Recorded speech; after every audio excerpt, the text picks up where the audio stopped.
Hello guys, આજે હું ભરેલા રીંગણનું શાક બનાવું છું. લસણની ચટણી છે. ના રીંગણ મેં પહેલા કાપી નાખ્યા અને વચ્ચેથી ચીરો કર્યો છે.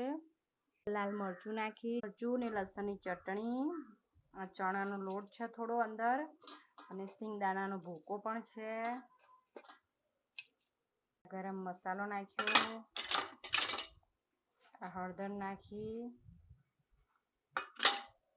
મીઠું અને રીંગણ ભર્યા છે અને આ રીંગણ ભરવાના બાકી છે. અને રીંગણ ભરવાનો મસાલો છે. અને બનાવું એટલે તમને બતાવું. મેં પહેલી જ વાર બનાવ્યા છે રીંગણ.